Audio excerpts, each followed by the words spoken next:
Hola, estamos este tiempo desarrollando, comprendiendo, conociendo, desmenuzando qué es la afectividad para el ser humano y cómo se la entiende o cómo la tomamos en el contexto de la teoría y del modelo teórico de biodanza. En el modelo teórico de biodanza es una de las 5 líneas de vivencia, es decir, es uno de los 5 modos, clasificaciones, categorías donde ponemos las distintas experiencias humanas, no porque sea taxativo, sino como un modo de comprenderlo. En biodanza decimos que las experiencias, las vivencias humanas pueden ser de vitalidad, de afectividad, de sexualidad, de creatividad o de trascendencia. Y esos 5 aspectos, esos 5 canales de expresión y de evolución humana, todo el tiempo en realidad se van entrelazando, se van mezclando y se van potenciando unas a otras. Entonces nosotros hoy vamos a hablar de la afectividad y de la base biológica de la afectividad. Porque en realidad la afectividad, entendida como esta capacidad de afectarnos por el medio ambiente y de afectar al medio ambiente, significa que estamos todo el tiempo vinculados y condicionados y en interacción con lo que sucede a nuestro alrededor. Es la teoría de lo vivo, ¿no? La teoría de Maturana y Varela, de Edgar Morin, que toma al organismo vivo como un sistema inmerso siempre en un sistema mayor. Entonces, un sistema tiene una estructura de funcionamiento, una estructura relacional de sus diferentes partes, y la característica que tiene, que lo diferencia de las máquinas, ¿no? De una máquina, por ejemplo, que esté muy bien programada y que tenga funciones y relaciones establecidas. ¿Qué es lo que diferencia a lo vivo de lo mecánico? Que lo vivo está en permanente interrelación con el medio y que puede incorporar esa diferencia y adaptarse al medio en que está. Entre otras cosas, tiene la capacidad de reproducirse a sí mismo, de generar una estructura que le permita sobrevivir en ese medio, o sea, adaptar su estructura en la medida de lo posible y no instantáneamente, digamos, ¿no? En el devenir de su funcionamiento. Integrar estructuras de cada vez mayor complejidad. ¿Eso qué significa? Que ni un organismo unicelular vive o sobrevive solo. Tiene mecanismos de solidaridad y de cooperación con lo que lo rodea, con los otros organismos celulares. Ese primer impulso de cooperación y de solidaridad, aún de los organismos unicelulares, es el que se va desarrollando a través de la sofisticación de los distintos organismos vivos que van evolucionando hacia mayor complejidad, hacia estructuras más sofisticadas, más complejas, sofisticadas no sé si es la palabra, pero complejas sí, estructuras de mayor complejidad y de mayor integración, y que van especializándose y desarrollando esa manera de interaccionar con el medio.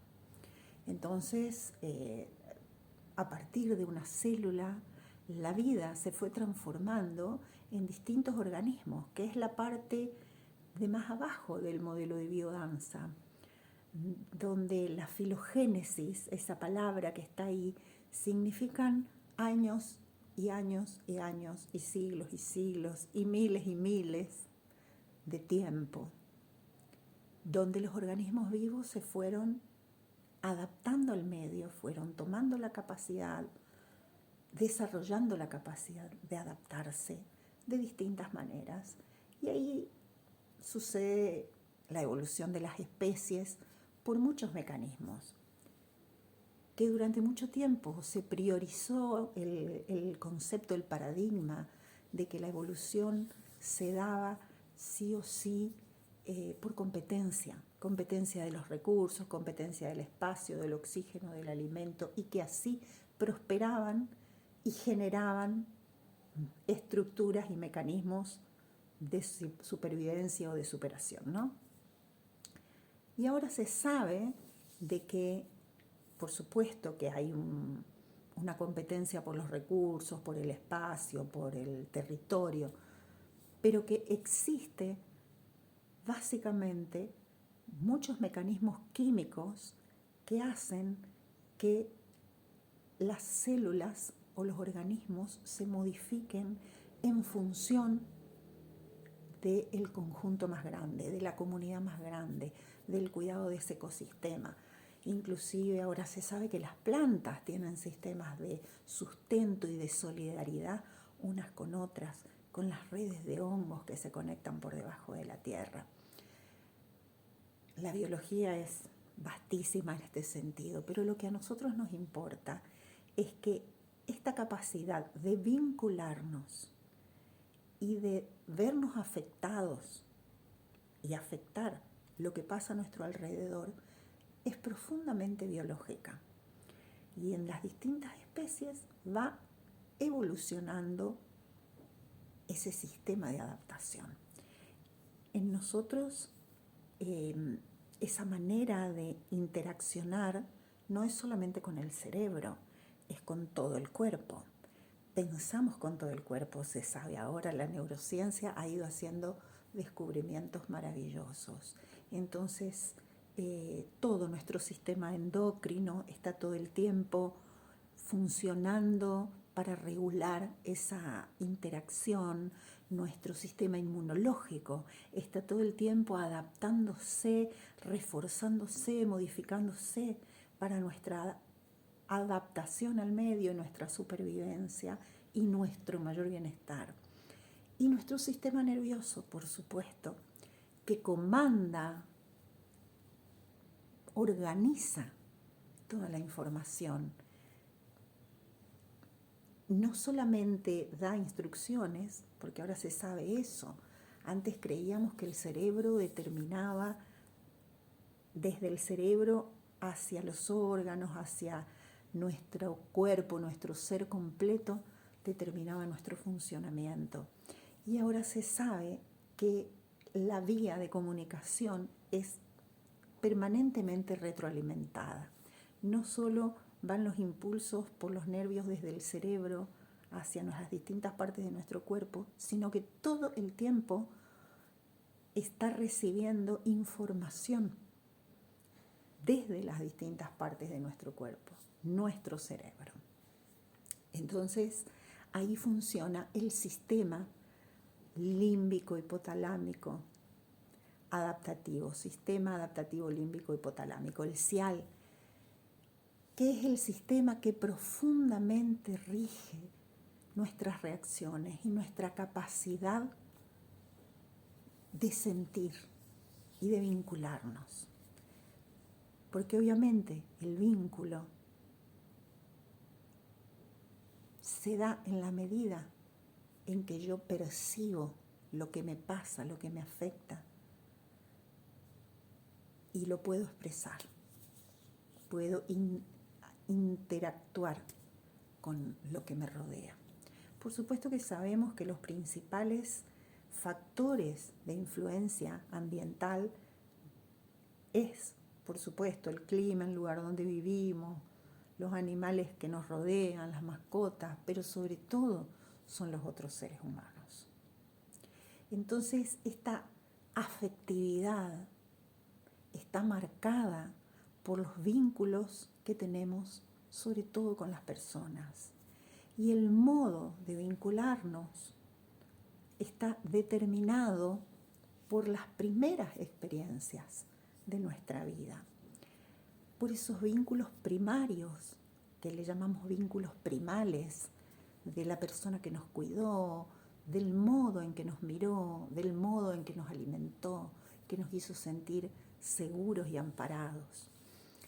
El sistema nervioso de los seres humanos es sumamente plástico, porque nacemos en un estado de indefensión que es mucho más grande que el de la mayoría de las especies. Un bebé humano necesita, sobre todo, del amor, de la sensación de seguridad, de contacto físico, porque no solo vive por el alimento, por el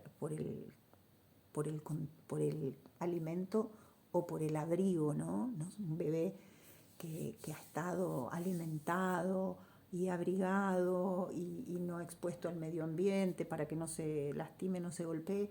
Si no es amado, si no es mirado, si no es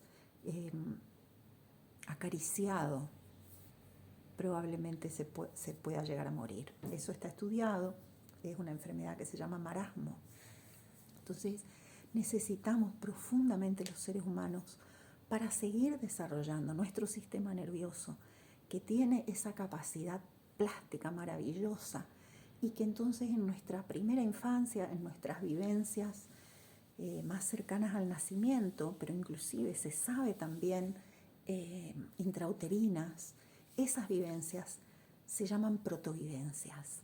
Y en función de esas protovivencias, nosotros vamos desarrollando nuestra capacidad y nuestra posibilidad de vincularnos y de interactuar con el medio. Lo que sucede es que esas experiencias primales dejan una impronta en nuestro modo de vincularnos. Pero las personas, los seres humanos, se sabe ahora mucho más que antes, tenemos la capacidad hasta el último instante de nuestras vidas de modificarnos, de aprender, de evolucionar. Antes se pensaba que las lesiones, por ejemplo, cerebrales en una persona adulta no tenían vuelta atrás, porque pensaban que el cerebro humano solamente crecía en la niñez y después ya no se desarrollaba. Ahora ya se sabe que eso no es verdad. Y cambió totalmente no solo el paradigma de la medicina, sino el paradigma del estilo de vida. Decir, yo soy así a esta altura de mi vida y ya está, ahora sabemos que es como mínimo una necedad, no es verdad, para nada. Entonces, tenemos esta capacidad. La neuroplasticidad nos habla del cerebro, de las terminaciones nerviosas, de los circuitos neuronales. Pero en biodanza sabemos que todo el cuerpo interviene en la vivencia y que cuando podemos aprender a través de la vivencia, también suceden las modificaciones en la fisiología, en el modo de reaccionar y de sentir de nuestro cuerpo. Aparecen novedades, las clases, ¿no? En esta lluvia de estímulos que son las clases, en la posibilidad de ir encontrando movimientos nuevos, de ir desarrollando nuevas maneras de mirarme en el otro, de encontrarme en el otro y de encontrarlo de verdad, como un otro.